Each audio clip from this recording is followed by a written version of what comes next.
Gente, sejam todos bem-vindos a mais um encontro nosso, tá? É um prazer estar com vocês aqui.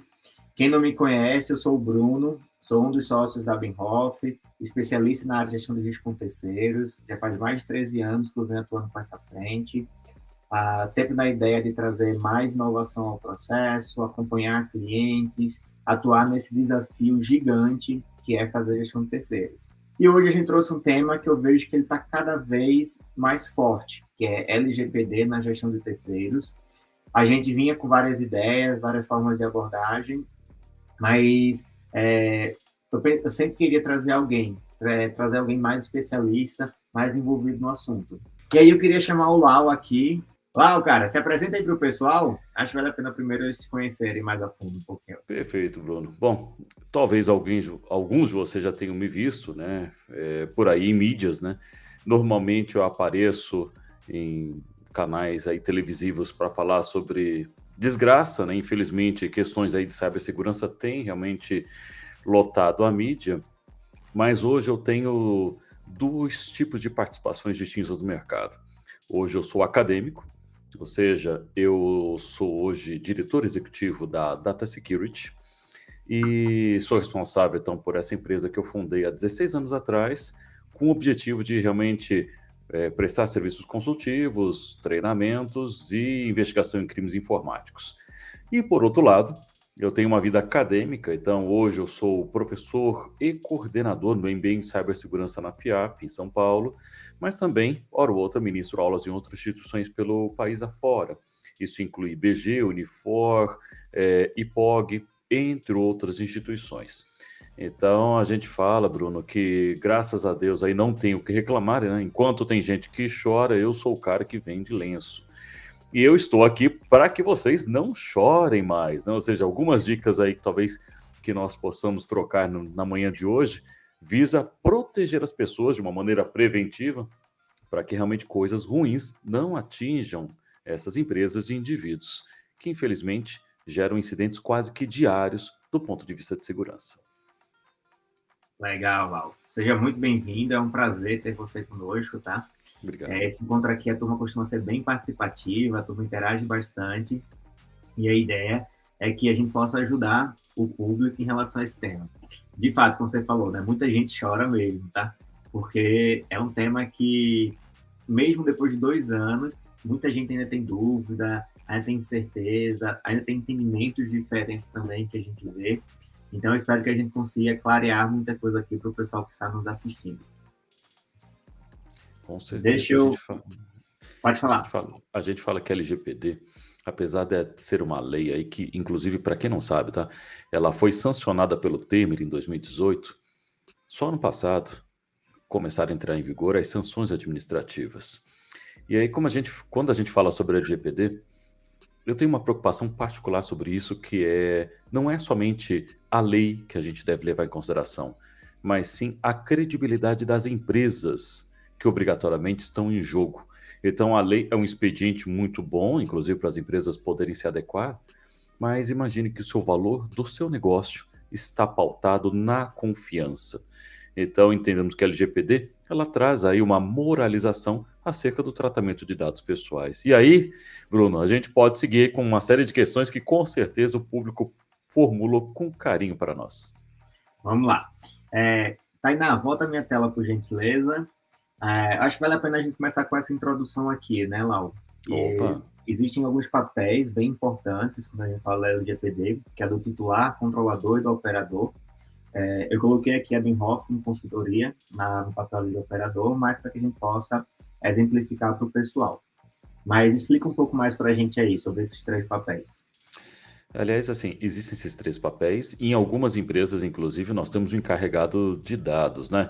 Mas olha que questão bem interessante, né? O titular somos todos nós. Eu, você, Bruno, e tantas outras pessoas que nós conhecemos aí no nosso dia a dia.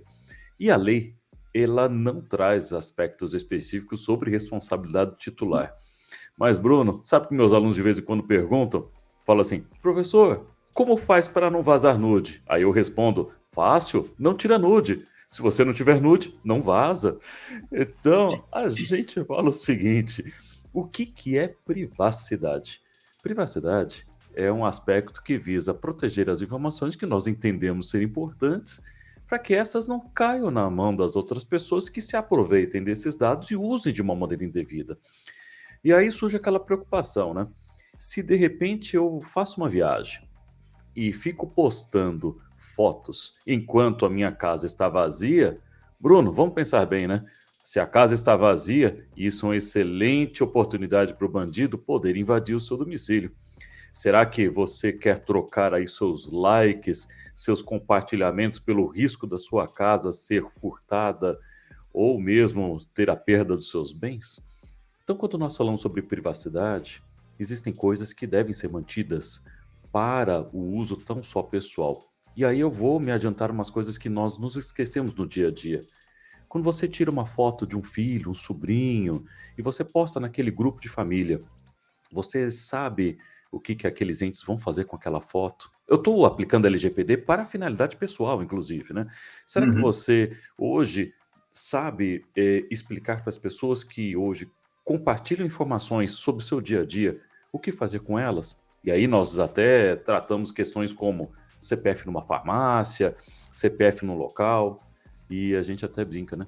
Quando as pessoas fornecem informações acerca de objetivos como descontos, eu me lembro do Brasil Colônia, quando os indígenas recebiam miçangas e espelhinhos em troca do pau-brasil. Queira-se bem ou não, os dados pessoais são super importantes. Então, essa interrogação ela é provocativa nesse slide para falar o seguinte: ah, mas na lei não fala nada sobre titular. Eu entendo que esse assunto tem que ser ensinado na escola para o cidadão poder, inclusive, saber como proteger o seu dado adequadamente. Até porque, se o seu dado se tornar público, não há o que proteger. Então, pessoal, se você é daquele que toma aquela vacina e posta lá a sua carteirinha na internet, tirando a foto, fazendo uma selfie, pensa muito bem. Que dado está lá na carteirinha que você não gostaria que outros soubessem? E é claro que aí existem outros dois papéis super importantes, que é o do controlador e o operador. O controlador, então, se você tem uma empresa e você tem seus funcionários, você é responsável, aliás, como diria Saint-Exupéry, é responsável por tudo que cativas. Se você tem uma empresa, seus funcionários e os seus dados são do seu controle, você é responsável por mantê-los adequadamente, independente se você faz atividade operacional. Você é responsável por aquelas informações. E, por outro lado, o operador é aquele que trata diretamente as diversas opções de transmissão, armazenamento, destruição, toda a atividade operacional que o dado tem em seu ciclo de vida é tratada pelo operador. Há empresas que são ao mesmo tempo operador e controlador. Outras, quando subcontratadas para tratar e lidar com dados de outras empresas, como é o caso aí da gestão de terceiros, nós denominamos estes como operadores. Mas a responsabilidade recai principalmente sobre o controlador, tá? Ah, mas eu terceirizei, eu contratei outra empresa. Tem gente que delega, tem gente que delarga. É. LGPD não é uma lei para delargar. Você contratou alguém não adequado para lidar com as suas informações? Pense bem quem você está contratando. Se essa empresa não se preocupa com proteção de dados ou tampouco LGPD, certamente essa empresa pode não cuidar com carinho em relação a esses dados. E você, controlador, pode ser penalizado em função de um mau tratamento de informações. Bruno, eu acho que a gente conseguiu falar de uma maneira não jurídica, né? Porque é terrível falar juridiquês aí para um público também que não fala só o juridiquês, e sim o dia a dia. Mas Boa, estou pronto. mas eu gosto exatamente disso, tá? Quanto mais prático a gente for aqui nas nossas respostas, o pessoal com certeza vai absorver mais e vai trazer boas ideias. Um breve resumo aí, o fechamento desse slide. Gente, controlador vão ser os fornecedores e as contratantes. Então, vocês estão controlando os dados dos funcionários, que são os titulares, tá? Então, vocês que vão tomar decisões referentes a esse tratamento. E responsabilidade, confeccionar, gerenciar e tratar os dados para alguma finalidade específica. Como operador, entra a Benhoff ou alguma consultoria que você tenha. E aí, a gente também vai ter que poder tratar esses dados para algumas finalidades, mas a gente tem uma responsabilidade aqui que é super importante. E vocês precisam garantir isso da consultoria de vocês, que é garantir que os dados estão seguros e disponíveis com limite de acesso a quem realmente precisa visualizar. Ou seja, não é porque o documento está num sistema que qualquer gestor pode ver. Não, não é qualquer fornecedor que pode ver. Também não. Tem que ter um nível de segurança ali importante. Só precisa ver quem realmente tiver necessidade. E tudo isso vai ter que ser tratado contratualmente, então tem que estar previsto cláusulas em contrato de confidencialidade, de segurança e tudo mais, de multas também, e com toda a segurança necessária, tá? Vamos começar com as perguntas aqui, Lau. Primeira, né, não é uma pergunta, na verdade, vamos nos atualizar, né? É um assunto que a gente já vem falando há bastante tempo, nos últimos 2 anos aí muita coisa vem acontecendo em relação ao LGPD. Nos fala aí um pouquinho dessa tua visão, de um panorama geral depois de quase esses 2 anos. Bom, a LGPD realmente ela entrou em vigor realmente em 2018 e o objetivo realmente, entre outros, tá? Caso vocês não saibam, foi facilitar o ingresso do Brasil junto ao OCDE. Então, agora recentemente o Brasil ele recebeu o convite, algumas questões aí precisam ser adequadas. E isso nos ajuda a entrar num mundo globalizado. A LGPD não é simplesmente uma lei, como diversas outras, que simplesmente é algo para objeto de proforma. Isso faz com que empresas, e aí vamos levar em conta algumas coisas que vocês talvez se lembram no dia a dia. Redes sociais que lidam com informações as mais diversas e que anos atrás se gerou um escândalo danado envolvendo a Cambridge Analytica, uma empresa britânica que utilizou os dados do Facebook para diversas finalidades inadequadas que resultaram na potencial manobra eleitoral nos Estados Unidos, na época do Trump, e no caso da saída da Grã-Bretanha em função do Brexit. Então, a privacidade tem como objetivo fazer com que as suas informações sejam devidamente protegidas. Antes de se ter a LGPD, devemos lembrar que existem outras leis em outros países, né? A GDPR, General Data Protection Regulation, na Europa, o Privacy Act nos Estados Unidos, a Argentina e o Uruguai já têm leis de privacidade já há muito mais tempo anteriores ao Brasil.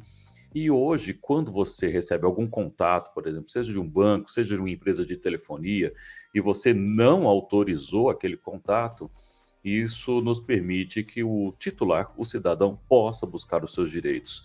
Hoje vemos um cidadão muito mais consciente no dia a dia, mas às vezes um cidadão também que não está devidamente orientado, que quer se opor a tudo e proibir toda e qualquer coisa. Então, existe, acho que talvez uma falta de orientação em alguns momentos. A Agência Nacional de Proteção de Dados ela está muito bem estabelecida, inclusive ela traz algumas cartilhas interessantes para orientação até de pequenas e médias empresas, e eu vejo que a maturidade disso vai avançando paulatinamente. Eu mesmo faço parte de alguns grupos da OAB que discute periodicamente aspectos como este. Agora, do ponto de vista de penalização, eu vejo que, infelizmente, várias penalizações elas não são colocadas à prática. Vemos alguns casos, inclusive a primeira marcante de uma construtora, que teve a sua pena revogada logo no início da vigência da LGPD. Então, nós vemos aí que se você quer se adequar, se adeque pelos pontos de garantia quanto à credibilidade que a sua empresa vai oferecer. Porque eu não creio que penalidades realmente acabam sendo aplicadas, principalmente nesse ano, que estamos num ano eleitoral. Mas todos devem realmente pensar em trabalhar nisso do ponto de vista positivo, proteger os seus dados para que a sua credibilidade, a sua marca, não perca credibilidade em função de um incidente de segurança. E até, né, Lau, o valor da marca, a imagem que passa para o mercado, muitas vezes significa muito mais do que uma perda financeira, do que pagar uma multa, né? Opa, Então, o valor disso tudo, realmente, uma marca atrelada a uma empresa que não tem proteção dos dados, hoje em dia tem um peso muito negativo para o mercado. Então, é algo que realmente tem sido mais trabalhado do que um pagamento de uma simples multa. Vamos ali, a próxima pergunta. Como é que você acha que as empresas estão se organizando aí? Na verdade, nem se organizando, né? Estão operando, porque as empresas já vêm se organizando há bastante tempo, mas estão cada vez mais dando atenção a algumas ações que não vinham priorizando. O que você tem de percepção quanto a isso? Bruno, estou um pouco preocupado porque muitas empresas não estão adequadas, não têm infraestrutura, não tem alguém responsável pela segurança ou pelos seus processos de negócio que visam proteger dados pessoais. E isso nos traz grandes preocupações, porque nós estamos saindo, queira-se bem ou não, de uma situação pandêmica, onde algumas empresas elas tiveram perdas financeiras em função de impactos relacionados à mudança dos negócios. E o que eu percebo, né? As empresas muitas vezes correm atrás aí de uma exigência legal quando elas se sentem acuadas em função da propensão de riscos de atingimento das mesmas por meio de incidentes. E Bruno, saiba uma coisa que eu tenho como muito, muito medo mesmo: ransomware, sequestro de dados. A gente fala que este é um dos maiores males atuais que atingem, infelizmente, empresas e acesso às informações. Aí muitos vão falar, não, mas o ransomware, o cara pede um valor financeiro, normalmente pago em criptomoeda, para você ter acesso novamente aos dados. Isto não é um ataque que afeta LGPD. Ah, então vou te dizer uma coisa.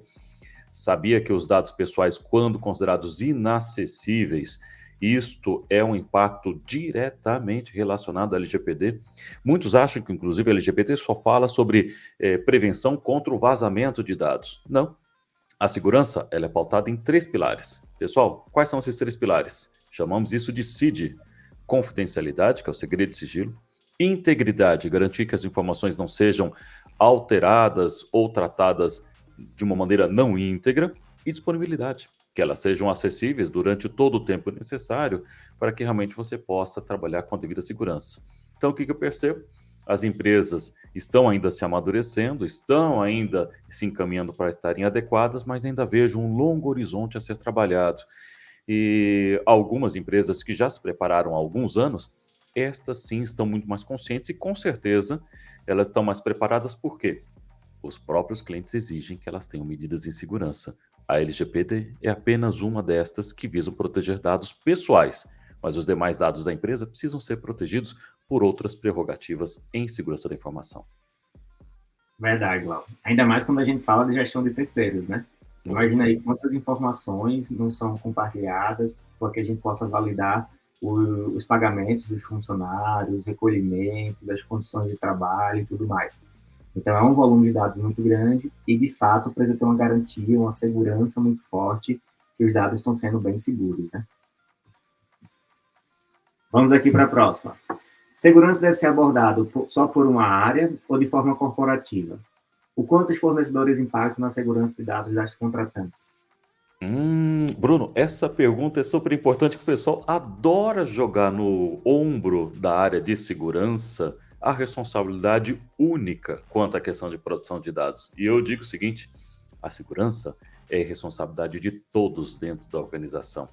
Responsabilidade dentro de uma área de RH, dentro de uma área de pesquisa e desenvolvimento, responsabilidade da segurança patrimonial, da área financeira e contábil, da área de pesquisa e desenvolvimento, área fabril, ou seja, da área comercial. Então, quando nós falamos de proteger a empresa, a segurança ela deve ter um responsável, sim, mas cada um deve considerar que a responsabilidade, desde utilização dos acessos, aquela coisa de não anotar senha em post-it. Pessoal, se você trabalha numa empresa, vamos supor Acme, eu detestaria ter uma senha acme@2022. Sabia que a definição de uma senha segura é responsabilidade do próprio usuário? Não coloque nos ombros da segurança algo que você deve considerar. E aquela coisa de senha anotada em post-it, nem pensar. E aí, quando nós começamos a pensar em fornecedores, não adianta você, empresa, estar seguro se seu fornecedor tem uma segurança temerária ou capenga, sabe? O fornecedor, ele pode ser o elo tão forte ou mais fraco da corrente que você tem. E normalmente, incidentes de segurança ocorrem em elos mais fracos. E aí a gente diz o seguinte: se você não trata adequadamente informações, não faz uma transmissão adequada de dados entre seus fornecedores, fica falando pelo telefone um monte de informações. Aliás, eu espero que você não seja aquele que diga a senha pelo telefone ou que fica anotando o número de cartão de crédito por e-mail. Porque sabia que e-mail parece cartão postal? Qualquer um que tenha a possibilidade de enxergar os dados em tráfego pode enxergar as mensagens que você está passando. Nossa, eu pensei que fosse seguro. Pois é, Quando nós começamos a falar sobre impacto sobre fornecedores, a forma que nós lidamos com a troca de informações, dependendo da forma que você o faz, isto é inseguro. Sabe aquela coisa de você deixar o crachá na mesa quando você reserva um lugar para poder almoçar, por exemplo, na hora do almoço? Ah, mas eu deixo o meu crachá porque se eu deixar minha carteira, alguém rouba ou alguém furta. Mas alguém pegando seu crachá se adentra a empresa em seu lugar. Sabia que essas preocupações são as mesmas que os fornecedores precisam ter para proteger informações? Então, talvez surja uma coisa interessante aqui. Primeiro, segurança não é algo somente da TI. Isso, sabe, esquece. Segurança são processos de proteção de informações que envolvem tecnologias e processos, mas mais do que isso, a orientação. Se você está assistindo esse vídeo, seja ao vivo ou gravado, pensa que se parte dessas dicas você repassar para outros indivíduos para proteger funcionários da sua empresa ou até mesmo seus familiares, você deverá ter uma vida mais segura. Então, isto é de responsabilidade de todos. Isso tanto de quem contrata, quanto das empresas que prestam serviço, e isso envolve diretamente a área de compras. No caso, segurança corporativa como um todo, se você vai desenhar um produto ou você vai pensar na sua segurança do dia a dia, desde a portaria à sua equipe de limpeza e manutenção, estes devem considerar a segurança dentro do seu dia a dia. Boa, Lau. E realmente, tá? Durante a minha vida aí, eu vejo várias matérias assim, tal empresa tem tal problema. Mas quando a gente começa a investigar, a gente vê que é o fornecedor, na verdade, que deu o problema, mas a empresa que responde. Por que isso? A mídia, ela quer audiência, né? Se ela vai em cima do fornecedor menorzinho, não vai gerar muita audiência. Agora, se ela disse a empresa contratante tem aquele problema, gera muita audiência. Só que isso é horrível para a imagem da empresa. Então, bem observado isso daí. Fornecedores têm um grau de relevância gigante quando a gente fala desse tema. Bora ver aqui a próxima. Com LGPD, eu posso cobrar normalmente documentos dos fornecedores? Ponto importante, Bruno. Sabia que, aliás, para todos, né?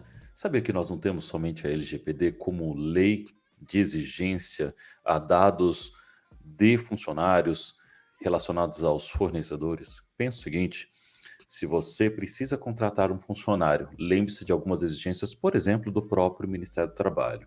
Aí você começa a perguntar, mas eu não tenho que pedir o consentimento dos meus funcionários para poder enviar as informações? Se vocês forem dar uma olhada lá na LGPD, é bem interessante e curioso. Das diversas disposições que existe ao tratamento de dados, a primeira exige consentimento. As outras 9 não. Então, se você, por exemplo, precisa contratar um funcionário e pedir informações já definidas pelo Ministério do Trabalho, estas devem ser solicitadas. E por que eu digo isso? Porque senão vocês podem incorrer na falta de não coletar os dados exigidos por um outro órgão já definido pelo governo. A LGPD, ela não está acima de qualquer outra lei. Aí você se pergunta, mas a LGPD, ela entra em conflito com outras leis? Não, de maneira alguma. Se você já tem disposições contratuais que dados precisam ser celebrados, por exemplo, esses dados não exigem o consentimento. Ah, se eu preciso coletar dados para tutela da saúde, esses dados podem ser coletados sim, porque isso está previsto em disposição para finalidade específica da tutela da saúde. Então, quando nós falamos assim, não vou fornecer os meus dados, quero me negar, não vou passar um documento.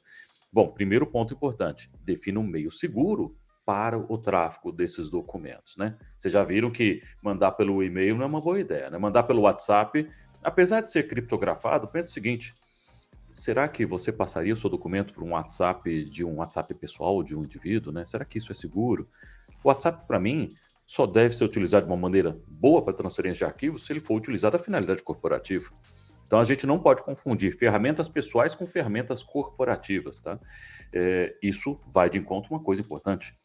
Se você utiliza até um e-mail, eu prefiro que você use um e-mail corporativo do que um e-mail tipo desses Gmail, Hotmail, que não identifica a sua empresa. Porque como que eu vou garantir a segurança no tráfego de informações? E aí a gente dá como preferência sistemas estruturados, que tenha, por exemplo, um método aí de autenticação individualizado e que permita você submeter aí os documentos com toda a segurança. E aí nós entendemos que não só cobrar a forma que esses documentos precisam ser tratados, aí a finalidade que é exigida por lei, sim, esses podem ser cobrados. E eu acho que, por que não fazer você, como tomador de serviço, você usar uma cartilha, uma orientação para os seus funcionários? Eu acho interessante porque, independente da empresa que você tem os seus funcionários, sejam eles seletistas ou PJ, isso vai valer para todo tipo de empresa, pelo menos aqui em território nacional. Tem até casos, né, lá o que a gente já viu, mais absurdos ainda, tipo assim, além de ser Gmail, é um e-mail super genérico. RH@Gmail, administrativo tal@Gmail. Gente, tentem zerar isso, tá? De fato, a gente precisa saber quem é o usuário que está tendo acesso a essas informações, quem é que está entregando aqueles documentos e informações. E-mails genéricos como esse, eles não deixam essa rastreabilidade. Então, essa foi uma pergunta aqui, lá, que eu estou acompanhando no chat também, do Evan. Existem fornecedores que, de fato, colocam na LGPD uma desculpa para não entregar a documentação. E dizem, pela LGPD agora eu não posso mais entregar os documentos. Gente, fujam disso, tá? Ocorre com uma certa frequência, a gente ouviu os fornecedores falando isso, a gente sempre recomenda ao cliente que isso não é argumento de forma alguma. Na hora que ele precisar se defender de algum item trabalhista, ou qualquer coisa, ele vai precisar daquela informação, sim. E ele está fazendo valer o direito do funcionário de realmente garantir o pagamento, os recolhimentos e tudo mais. Então, isso não é argumento, tá? Não aceitem esse tipo de argumentação, vão contra, e normalmente os fornecedores entregam sim. Beleza? E Bruno, vou até mais adiante. Tem gente que não gosta de informar aqueles dados, que fala assim, mas por que alguém vai utilizar esse dado? Tipo, a minha etnia, cor de pele e tal. Sabia que o Ministério do Trabalho, por exemplo, ele faz pesquisas anonimizadas, visando identificar, por exemplo, dos postos de trabalho ocupados, quanto de participação da população você tem em relação a algumas fatias de características étnicas ou de gênero. Então, quando as pessoas falam, eu não vou falar o meu nome, eu só vou utilizar o meu nome social, eu me abstenho realmente a informar meu gênero, até esse dado que parece ser muito simples e que não tem a ver diretamente com a atividade laboral, este é necessário por exigência do Ministério do Trabalho. Então, acho que é legal, realmente, Bruno, a gente dar essa visão do tipo assim, nossa, não sabia. Dá uma olhada nas pesquisas do IBGE, sabe, CAGED, tem umas coisas muito legais para vocês entenderem. Então é assim que o dado é utilizado? Sim, graças ao informe dado por empresas, como a própria Benhoff tem, entre tantas outras, acerca do assunto. Boa. Uma pergunta aqui também gera muito polêmica, né? Todo mundo pensa que todos os dados são sensíveis. Aí vamos lá. Todos os dados do terceiro são sensíveis? Qual a diferença entre dado pessoal e dado sensível? E qual a diferença entre dado sigiloso e dado sensível? Acho legal a gente comentar sobre isso, porque o pessoal pensa, não pode receber mais nada que tudo é sensível. Não é assim. Não é. Existem categorizações específicas, então, por exemplo, dados relacionados à tutela de saúde são dados sensíveis, dados relacionados à preferência religiosa, político-partidária, são sensíveis. Meu nome é sensível, meu RG é sensível, meu CPF é sensível. Não, esses são dados sigilosos. Aí vocês falam assim, mas isso é sempre sigiloso? E eu gosto de me lembrar de um ponto que, para quem nunca acessou, acesse, que eu acho interessante. Todos os governos, tanto na esfera federal, estadual e municipal, têm os seus portais de transparência. Então, quando nós falamos sobre o salário de um funcionário, normalmente o salário de um funcionário é sigiloso. Mas a exceção recai quando nós acessamos portais de transparência. Então, por exemplo, aqui no governo federal nós temos o portal de transparência. Se você vier a procurar pelo Bolsonaro, que é o presidente da República nesse momento, vocês vão descobrir quanto o Bolsonaro ganha mensalmente em seu salário. Mas isso deveria ser sigiloso. Não, foi definido no governo pelo portal da transparência que dados como estes são públicos. Mas isso é um risco? Aí são outros 500. Eu concordo que a exposição de dados sobre o indivíduo, de quanto ele ganha, pode ser um risco que pode levá-lo a um sequestro, um assalto, ou seja, alguém se aproveitar dessa informação para poder fragilizá-lo. Mas as empresas, por exemplo, nós temos diferenças. Um dado sigiloso é aquele que não pode ser divulgado inadequadamente para outras pessoas sem realmente autorização. E aí devemos nos lembrar do seguinte, né? as pessoas, elas não podem ficar postando dados sigilosos de si próprio pela internet. E aí surge aquela questão. Ah, mas se o dado relacionado à tutela de saúde é sensível, segundo a LGPD, na hora que eu publico a minha carteirinha de vacinação, o que eu estou fazendo? Eu estou tornando público o meu dado sensível. E aí, com base nisso, eu tenho o que fazer? Não. Se já vazou, caiu na rede. Se você publicou esse seu dado deixou de se tornar um dado sigiloso, e aí, nesse caso, se alguém souber esse dado, não reclame. Ah, mas eu postei na minha rede social que só eu e meus amigos viam. Pensa bem, meu filho. Às vezes os dados podem ser acessados por qualquer um. Você pensa duas vezes antes de aceitar a amizade de alguém? Quando você olha a foto de um indivíduo, ou foto bonitinha, tal, eu vou aceitar como amizade. Você tem certeza se ele é homem, mulher, ou seja, se ele é um ser humano?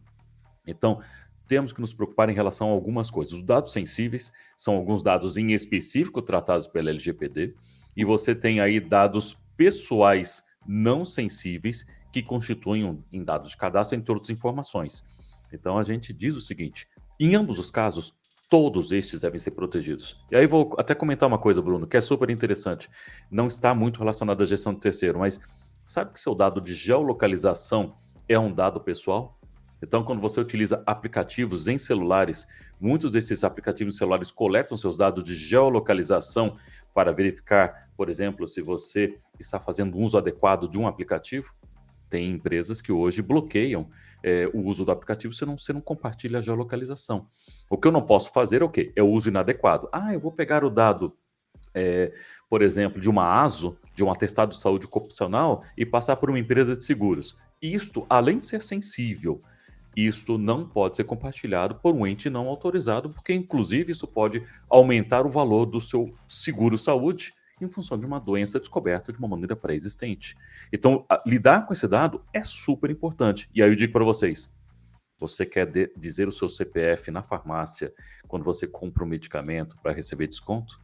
No momento que laboratórios sabem sobre sua condição de saúde, esses dados podem até vir a ser comercializados indevidamente por entes não autorizados.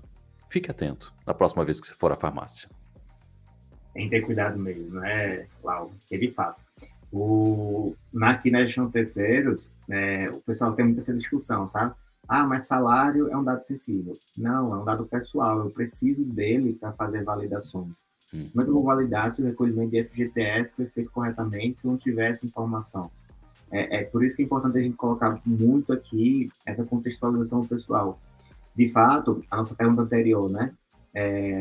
Tem muito fornecedor que coloca na LGPD a culpa de muita coisa. Na verdade, não é a culpa, é a desculpa para muita coisa. E a gente tem que ter esse alerta que é super relevante. Avançar aqui na próxima pergunta.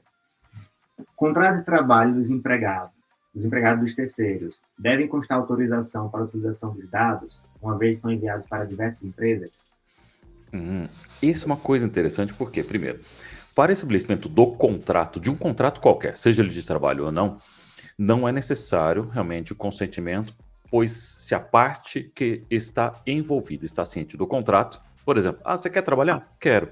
Então precisa ser estabelecido um contrato. Não preciso te pedir aí o consentimento para que seus dados constem desse contrato de trabalho. Agora a questão é, mas esse dado ele será disponibilizado para outras empresas por uma subcontratante. Então a gente chama de gestão de terceiros como empresas subcontratadas. O funcionário, o titular, toda vez que tiver o seu dado tratado por um subcontratado, este deverá ter ciência do tratamento por subcontratados. A questão é, ele precisa autorizar isso acontecer? Para que isso seja feito da seguinte maneira? Bom, vamos considerar o seguinte, a empresa tem seus processos, tem suas empresas subcontratadas e ele tem que estar ciente dessas empresas que fazem o tratamento. O consentimento, ele só é necessário quando dados são solicitados às situações que não estão previstas, então, a utilização por exigência legal. Vamos imaginar, né? Eu preciso da utilização da sua imagem para utilização com a finalidade específica dentro da empresa para divulgar a minha empresa. Então, vamos chutar aqui a empresa Acme, que era as nossas imagens para poder ofertar aí, fazer propaganda da empresa ao longo da vida. Então, o uso de imagem, áudio, vídeo, voz, precisa ter a anuência do funcionário para que esse seja tratado. Agora, nos contratos de trabalho, por exemplo, o titular ele precisa ter a ciência de quem está tratando o dado. Eu troquei de empresa A para B. Este tem que ter a ciência de que seus dados agora estão sendo tratados por empresa B ou empresa C em todo o seu ciclo de vida. Mas eu não preciso da autorização, do consentimento aí complementar do titular para que isto venha a ocorrer. Então, ele só precisa ser informado e estar ciente. A empresa tem que ter uma evidência que ele está ciente dessa subcontratação para que a empresa até se respalde em relação a essa situação. Excelente, Lau. Esse daqui foi um dos pontos que no começo da lei eu mais ouvia como solicitação. Bruno, quer dizer então agora que para todo funcionário eu vou ter que pedir um documento dele autorizando passar esses dados? Não, gente, isso não existe, tá? Como o Lau falou, existe ter a ciência, sinalizar ao funcionário que os dados dele estão sendo compartilhados com a auditoria para fins de validação. Ponto. Não precisa ter um documento, uma carta, uma declaração assinada pelo funcionário para comprovar algo, para permitir algo, certo? Então, tenho bem essa consciência. Essa foi uma das perguntas que eu recebi quando a gente divulgou esse tema, mas é uma pergunta que eu já ouvi muito, desde os últimos 2 anos aí. Então, sempre tenho essa separação. Não precisa ter uma declaração, um documento assinado pelo funcionário permitindo isso. Até mesmo que vocês têm que pensar o seguinte, os vínculos são sempre amarrados. O titular tem um vínculo com o fornecedor, via contrato de trabalho ou algo do tipo. O fornecedor tem um vínculo com a contratante, via um contrato de prestação de serviço. E a contratante tem um vínculo com a consultoria de gestão de terceiros, via contrato de serviço também. Então, todo mundo aqui está ligado e está fazendo o seu papel. Não tem ninguém aqui tendo acesso indevido a nenhuma informação. Próximo aqui, Lau. Qual o tempo exato para a guarda da documentação recebida? Por exemplo, para o caso de haver reclamação trabalhista, a contratante precisa comprovar que ele esteja na obra. Olha que coisa interessante. Bom, a LGPD, ela fala sobre a guarda pelo tempo necessário, de acordo com o que está previsto em demais outras leis. Se nós formos considerar justiça do trabalho, na maioria das vezes, os documentos têm que ser guardados ao prazo de 5 anos, porque o funcionário ou ex-funcionário pode mover aí alguma ação litigante, ou seja, uma ação de processo contra o seu empregador, ao prazo de 5 anos anteriores, restritos a 5 anos. Então, com isso, entende-se que se for para reclamação trabalhista, o prazo de 5 anos é um bom período, não porque a LGPD o traga, e sim por conta da questão de processos cíveis e trabalhistas pela própria CLT relacionados, então, à questão de processos. E aí a empresa, se ela for obrigada a apresentar evidências acerca de, por exemplo, marcação de ponto, presença do funcionário, situações aí de faltas, justificativas relacionadas às faltas que incluem, por exemplo, alguma situação de acidente de trabalho, doença, atestados, isso tudo tem que ser guardado adequadamente. Por quê? Aí eu vou falar no meu papel como perito nessa área. Várias empresas, quando me contratam para fazer uma atividade pericial, nós vemos alguns ex-funcionários de empresa com má fé.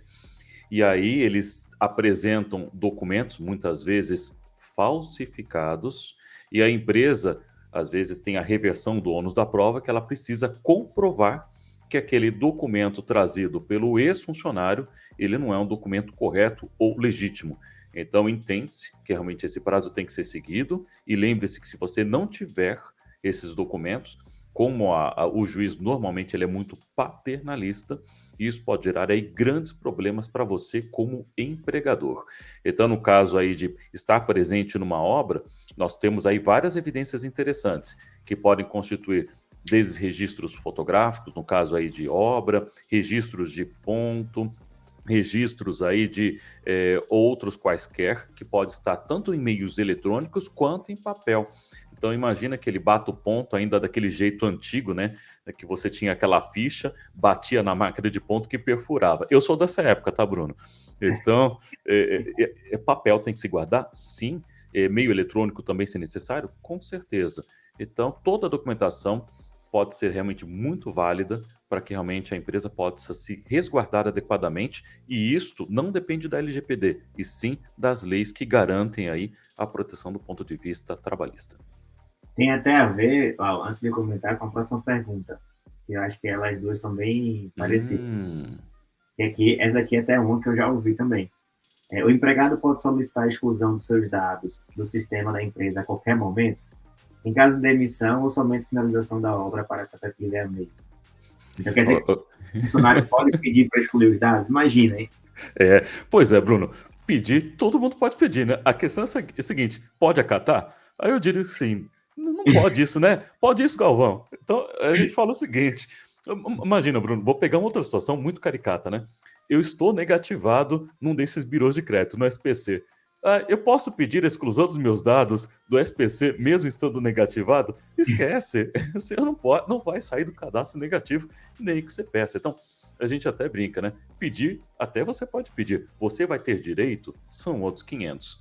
Então, no momento que você esteve trabalhando numa empresa, teve um vínculo de trabalho, mesmo que seja aí por um período específico, tá? E que isso exija que a empresa mantenha informações suas, hein, como empregado, para que as obrigações realmente documentais sejam colocadas adequadamente, você até pode pedir, mas existem uma série de prerrogativas legais que não te permite que esses dados sejam excluídos. E eu vou mais adiante. A gente está falando aqui de processo trabalhista, mas se dados forem, por exemplo, utilizados à finalidade previdenciária, os dados são mantidos por muito mais tempo, tá? Então, se vocês um dia forem dar uma olhada naquele aplicativo Meu INSS, por exemplo, para procurar contar tempo de serviço, você vai ver que de repente você ficou numa empresa por pouquíssimo tempo. Essa empresa conta para o seu tempo de aposentadoria, para o seu tempo de serviço. Então, você não pode simplesmente excluir, porque isso é uma obrigação legal do empregador e sua como empregado, para que realmente você tenha os seus direitos garantidos adiante, mesmo que você ache que nunca você vai se aposentar na sua vida, né? Então, a gente está falando aqui de obra, mas podemos falar de qualquer outro cenário. Obra, escritório, eu sou um trabalhador temporário, tudo vale, tá? Desde que você tenha uma relação trabalhista com o seu empregador. Boa. E é exatamente isso, né? Pedir pode. Mas imaginem, gente, o funcionário pede a exclusão e logo em seguida ele coloca um processo trabalhista pedindo tudo e mais um pouco. Não faz sentido, né? Então, Não. não excluam nenhuma documentação enquanto for necessário, esse prazo aí de 5 anos, que vocês podem responder em questão trabalhista, é necessário realmente salvar e organizar toda a documentação. E a Fran, eu estava olhando aqui as perguntas, ela perguntou também, né? Com a indústria 4.0, essa guarda documentação de 5 anos pode ser física ou pode ser física ou digital? Fran, a gente não recebe mais papel já faz pelo menos uns 10 anos, Fran. Então, tudo digital, tá? Não tem nenhum problema. Guarda a cópia da documentação. Isso é utilizado naturalmente por todos os clientes da gente. Então, desde 2012 ou até antes, se brincar, a gente não recebe mais nenhuma documentação em papel. Então, de fato, é tudo sistema, tudo vai ter a mesma validade para vocês. Tá? Avançando aqui na próxima pergunta, Lau. Qual o método seguro para transferência de documentos de terceiros? Por que eu coloquei ela, tá? Porque existe muita gente ainda compartilhando documentação por e-mail de terceiros, tá? Não, Vamos comentar um pouquinho sobre isso. E Bruno, eu vou falar assim, as formas que você não deve fazer para compartilhar o documento. Então, primeiro, não mande por e-mail, porque a gente já mencionou muito bem que não é um método seguro. Ah, eu vou subir no e-transfer para compartilhar. Não é um método seguro, porque qualquer um que tem aquele link, mas é temporário, não é seguro. Ah, eu vou transferir aqui no Dropbox, no OneDrive e vou compartilhar sem senha nenhuma. Não é uma boa ideia. Então, assim, método seguro é aquele que a gente, em primeiro lugar, transfere utilizando por meio de um canal criptografado. E segundo, quando você é identificado por ser o responsável por publicar informações. Então, na minha opinião, eu entendo que um portal destinado a essa finalidade, com uma autenticação pessoal e não genérica, que permite você publicar algo numa área específica, que você tenha uma segregação de acesso em separado de outros arquivos que podem ser enviados por outros clientes e que isso seja mantido num sistema que possa somente permitir o acesso por indivíduo autorizado, isso para mim é um método considerado seguro para a transferência de documentos. Então, evite fazer a transferência via WhatsApp, Signal ou qualquer outro comunicador instantâneo. Evite enviar por qualquer outro meio. Ah, e detalhe, não faça envio por quaisquer outros meios que não sejam definidos pela empresa. Por quê? Faça de conta que alguém quer aplicar um ataque que a gente chama de engenharia social. Olha, eu sou da Benhoft, eu estou te contatando para me passar tal. Me manda para esse e-mail do Gmail.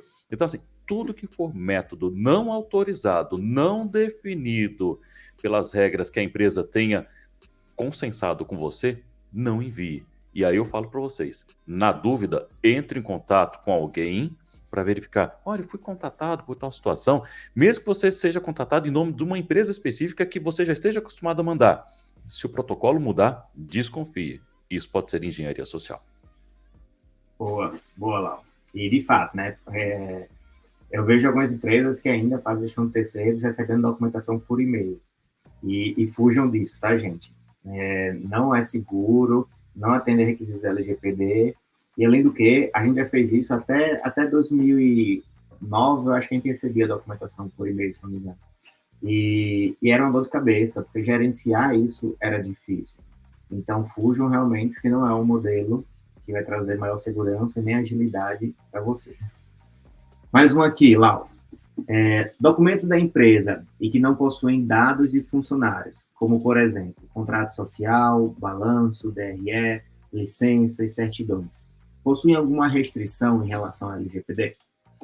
Bom, então vamos levar em consideração. Não tem dados de funcionários, mas, por exemplo, o contrato social ele tem dados sobre os sócios. Continuam sendo dados pessoais. Mas para se celebrar um contrato, obrigatoriamente, as partes que estão relacionadas ao contrato deram a devida anuência, realmente, quanto à disposição dessas informações. E vamos nos lembrar que hoje, eu sou empresário também, e o meu nome está no contrato social. Inclusive, se vocês forem procurar aí nos cadastros oficiais de registro de empresa, meus dados vão estar lá disponíveis. Muitas vezes esses contratos sociais eles estão acessíveis facilmente por meio de sites de pesquisa. Mas vamos considerar, né? Balanço. O balanço não, realmente tem dados contábeis, tem dados aí relacionados à parte financeira. Isso tem a ver com a LGPD? Não, mas a LGPD, por exemplo, eu posso ter até o responsável pela contabilidade que assinou aquele documento, etc e tal, mas o balanço tem uma questão de sensibilidade de informação muito importante do ponto de vista de qual é a saúde financeira daquela empresa. A exceção de ser uma empresa SA, que é obrigada a divulgar o seu balanço, outras empresas não devem necessariamente ficar divulgando pelo mundo afora o seu balanço se isso não for considerado aí adequado. E aí, os diversos outros documentos, se você não tem algum dado pessoal, você não precisa se preocupar. Agora, por exemplo, eu tenho uma certidão de nascimento, eu tenho uma certidão de óbito. Aliás, não sei se você sabe, Bruno, mas pessoas que morrem, eles perdem o direito da personalidade, né? Então, aquela pessoa, ela perde umas questões interessantes em relação ao direito. Aqui no Brasil não tem isso definido, mas lá na GDPR, ela fala que a GDPR não se aplica a pessoas mortas, tá? Então é uma coisa muito, mas muito curiosa. Aqui no Brasil, o dado tem um grau de sigilo até 100 anos depois da produção do documento. Mas isso é uma outra lei, tá? Então, quando nós falamos aí sobre uma licença de afastamento, uma licença maternidade, ele tem alguma informação, sim. E, pessoal, tudo que tiver algum tipo de dado pessoal pode ter aí alguma restrição específica, mas isso, eu preciso de uma licença para que realmente eu possa entrar com a solicitação do benefício exigido aí pelo governo federal. Então, se você tem aí um afastamento onde parte dos pagamentos são feitos pelo ente ou órgão de seguridade social, essa informação, obrigatoriamente, ela tem que estar à disposição. Mas nós estamos falando de uma série de informações que estão muito mais presentes, outras leis, tá, do que a própria LGPD em si. E se ela tem algum dado pessoal, é apenas uma informação adicional dentre várias outras que estão relacionadas a várias obrigações que estão previstas em legislação no Brasil. E a gente até brinca, né? É tanta lei no Brasil que eu não espero que vocês também entendam todas elas. mas as empresas que lidam com dados de funcionários, elas têm que estar atentas a todas. Boa. Isso aí, Lau. Legal. Chegando aqui na última pergunta das que estão no slide, tá? Mas tem várias perguntas já aqui que o pessoal fez que eu vou ler daqui a pouco para a gente. Tem embasamento na LGPD para continuar realizando a gestão de risco com terceiros? Opa, eu diria o seguinte, né? Fazendo quase um wrap-up, um resumo do que eu já disse. Nós estamos falando de gestão de terceiros como algo relacionado a empresas subcontratadas. Esse tratamento, ele tem todo o embasamento do que está previsto por lei, no que estão definidos, então, a gestão de dados trabalhistas, Ministério do Trabalho, entre tantos outros, que permitem que os dados sejam coletados, armazenados, tratados, dispostos, ou seja, à destruição quando não mais necessários, segundo legislações específicas. Então, desde que realmente o processo seja transparente, que a informação seja tratada tão somente à finalidade prevista pelas leis realmente previstas para o trabalho, para o trabalhador, para a gestão de seguridade social, entre outras, o dado pode ser tratado e para isso não precisa qualquer consentimento adicional. Cuidado deve-se ter se você fizer aí alguma outra utilização que não esteja previsto. Eu vou, por exemplo, dar desconto para comprar um hambúrguer num certo estabelecimento com o dado funcionário. Isto não é algo automático. Se o funcionário não der desconto, não der o consentimento para que ele possa emprestar os seus dados para aquela empresa que vende hambúrguer te dar desconto, isso não pode. Mas as demais outras situações de tratamento de dados conforme previsto por lei, no caso a gestão de terceiros, para isso não há qualquer restrição. Tem até uma parte aqui que eu trouxe, não sei se todo mundo tem conhecimento, mas é só um resumozinho, né? E tem esse artigo 7º da própria LGPD, ele fala o seguinte: o tratamento de dados pessoais somente poderá ser realizado nas seguintes hipóteses. Aí o item 2. Para o cumprimento da obrigação legal ou regulatória pelo controlador.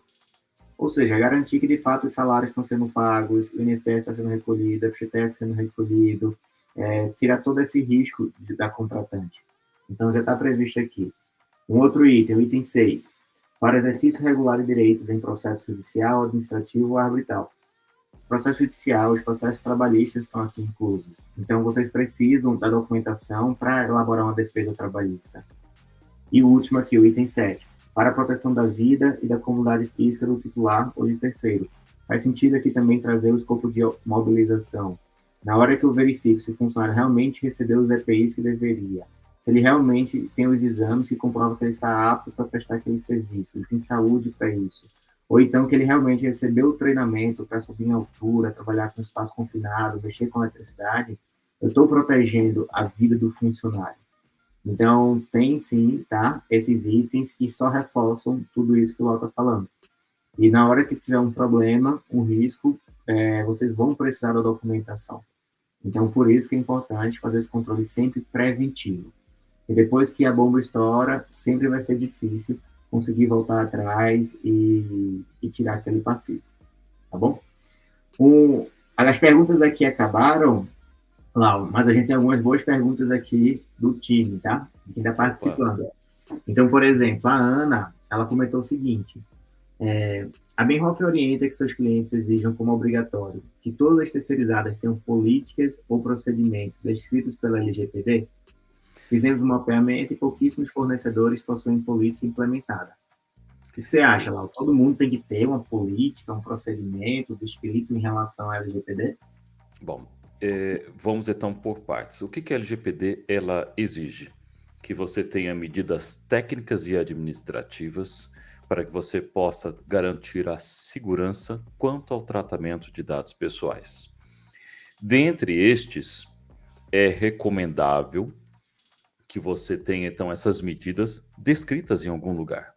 Então, uma empresa, quando tem uma política de segurança, por exemplo, quando ela tem normas que têm em seu teor conteúdos relacionados aí como lidar com informações, independente se são dados pessoais ou não, essas são extremamente recomendáveis. E no que tange LGPD, é muito comum, por exemplo, perceber nos portais das empresas ter o aceite quanto à coleta de cookies, por exemplo, ter uma menção de política de privacidade.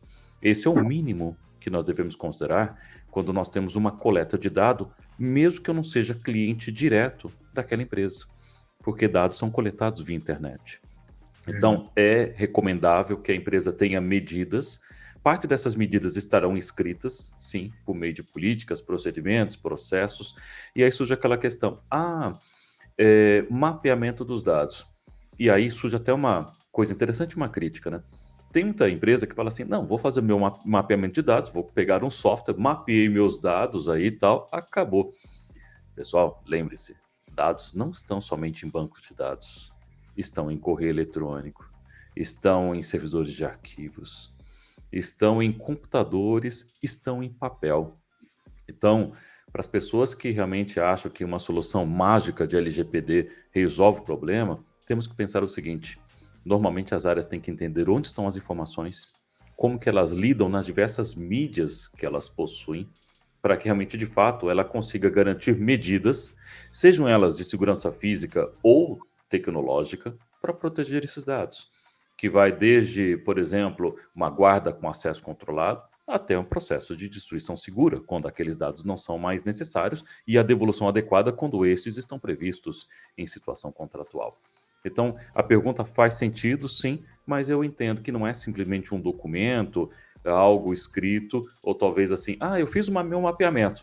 Você fez o seu mapeamento direito, você só fez para inglês ver. Então, quando a gente fala sobre esse assunto, converse com a área, com aquele que é responsável pelas medidas técnicas e administrativas pela segurança, para verificar se a pessoa entende do que está sendo falado. Porque o papel, a gente brinca, Bruno, o papel aceita tudo. É verdade, Val.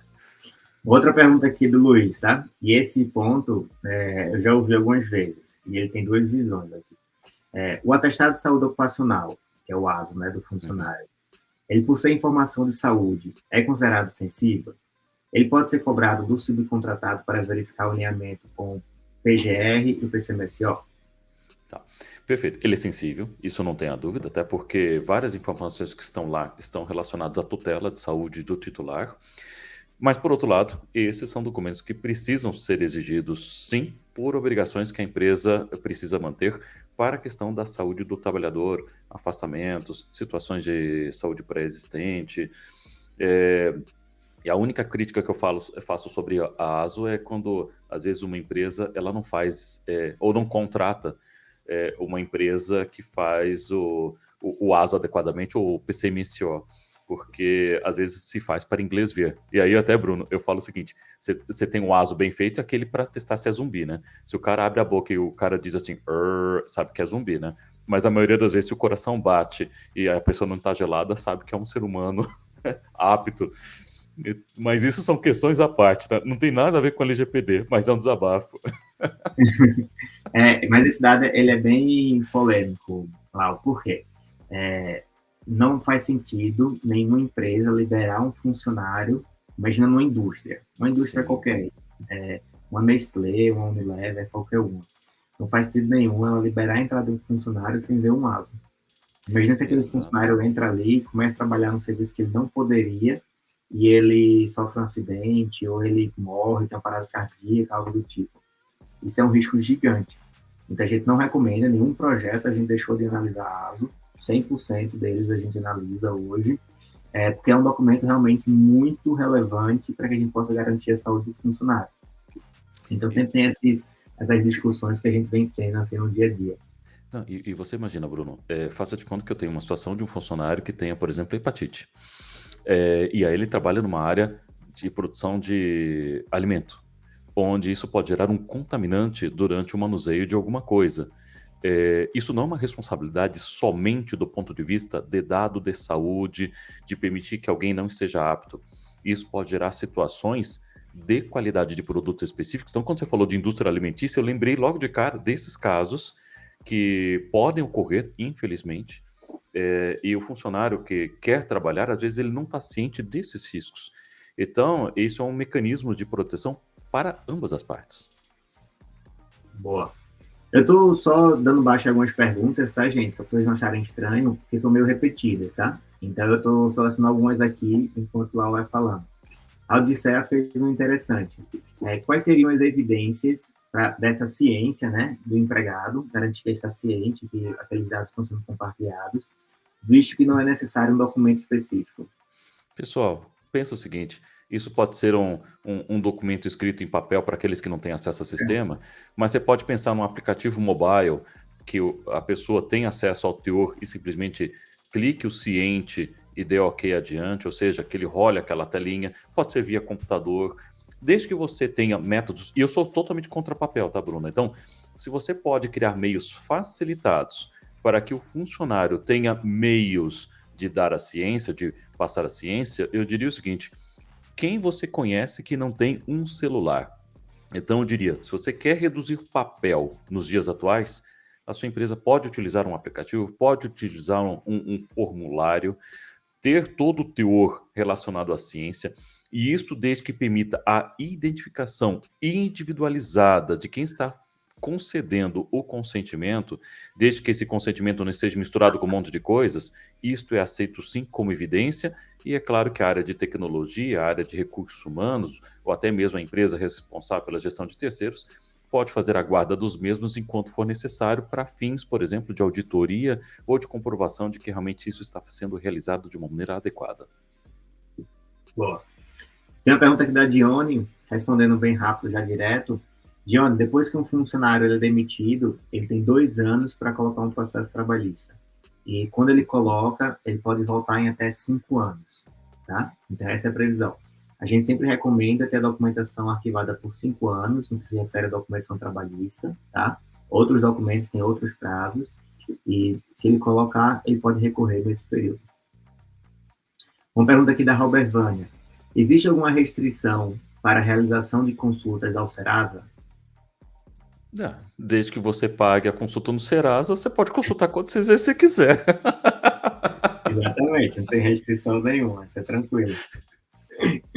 Outra pergunta aqui do Evandro.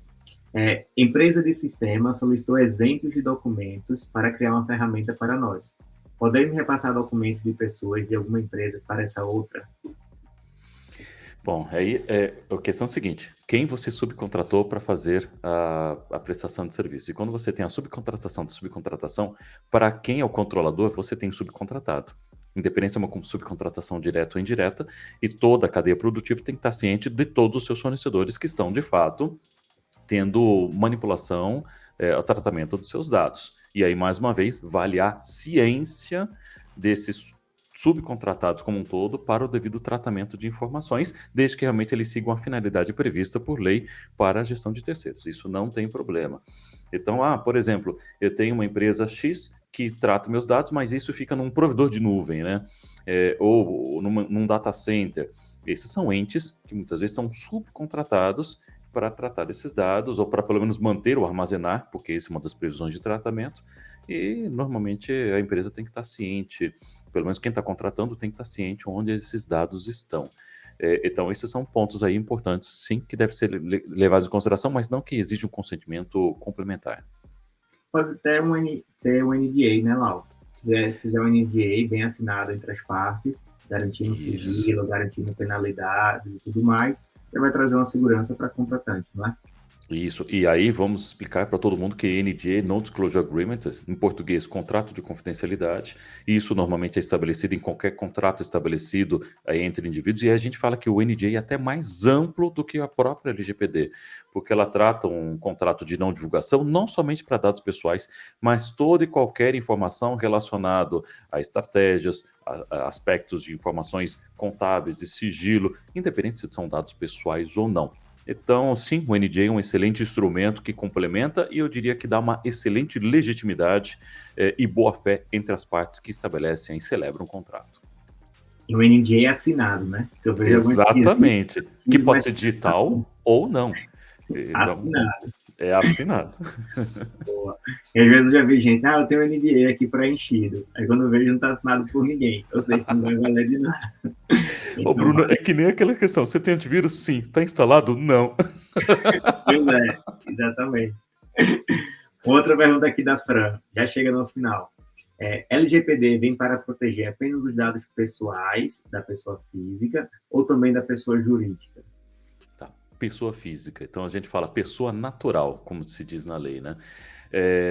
Então, quando a gente fala de personalidade jurídica, ele não tem o objetivo de proteger a personalidade jurídica, mas se você tem entes, pessoas que fazem parte de contrato social, esses dados sim pessoais têm e são objeto de proteção. Mas personalidade jurídica não. E muita coisa interessante, tá? A gente não mencionou isso, mas entra na pergunta. A proteção de dados pessoais está relacionado tanto para empresas públicas quanto privadas. Então, se por um acaso o seu dado vier a ser exposto indevidamente por um ente governamental, sim, você tem seus direitos. Eu só fico na dúvida quem que paga a conta, né? Caso ocorra uma aplicação de multa e sanção. Mas isso são assuntos para outras histórias e outros momentos. Essa é difícil. E por último aqui, uma pergunta do Luiz. E no caso do teste de Covid, resultados podem ser solicitados pela empresa? Pode ser solicitado até para questão de saúde dos demais outros profissionais, principalmente se o trabalho for presencial, né? Não faz sentido, de repente, assim, só pedir um teste de Covid relacionado ao trabalho à distância, mas no trabalho presencial, sim. Aliás, não só de funcionários. Eu mesmo voltei às minhas viagens com essa redução de casos de infecção. E com isso, não é raro que sejam solicitados testes para garantir que realmente eu não seja um risco para os funcionários da empresa que eu estou indo prestar serviço. Então, sim, é legítimo, desde que destinado especificamente à área que solicitou. E normalmente você tem duas, né? Se for para terceiros, normalmente é uma área de compras, e se for para funcionários, tal, você tem a área de recursos humanos, que normalmente faz essa gestão, onde esses dados serão dispostos especificamente para as áreas que vão fazer a tutela da saúde. Mas sim, isso é legítimo e tem validade, né? Normalmente de 48 horas. Boa, excelente. Joela, essas são as perguntas aqui que eu trouxe do pessoal. As outras, pelo que eu entendi, são um pouco mais repetidas, tá? Por isso que eu não falei todas aqui. Mas eu acho que eu quero agora te agradecer demais, cara. Foi um encontro muito, muito bom, tá? Eu acho que conseguiu esclarecer muitas dúvidas aí do pessoal. Espero que o pessoal tenha aproveitado bastante aqui. E brigadão, Lau. De verdade, eu demorei para fazer esse tema, porque eu estava querendo uma ideia que realmente fizesse mais sentido e que fosse agregar mais ao público. E eu acho que dessa vez a gente conseguiu. Então, muito, muito obrigado pela tua participação. Fique à vontade com esse desfile pessoal. E depois eu te libero e vou fazer só um fechamento aqui rapidinho também. Claro. Bom, Bruno, aliás, eu te agradeço toda a Benhoft aí, os amigos da Benhoft, que realmente essa oportunidade de poder falar com vocês. Se vocês também acharem interessante essas informações, compartilhe para outras pessoas, porque isso não é simplesmente um assunto corporativo, ele é de utilidade pública. Então, compartilhe com o número maior de pessoas que vocês entendam precisar dessa informação. Se mais adiante vocês quiserem aí assistir minhas entrevistas, eu tenho um site pessoal, www.marcelolau.com.br, e estou à disposição aí para realmente falar sobre questões de segurança em outros momentos. Então, Bruno, espero voltar outras vezes aí para compartilhar assuntos gostosos como esse e poder elucidar dúvidas dos nossos telespectadores. Show, Lau. Brigadão de novo, tá? A gente vai se falando. Um abração. Até mais. Abraço. Tchau, tchau.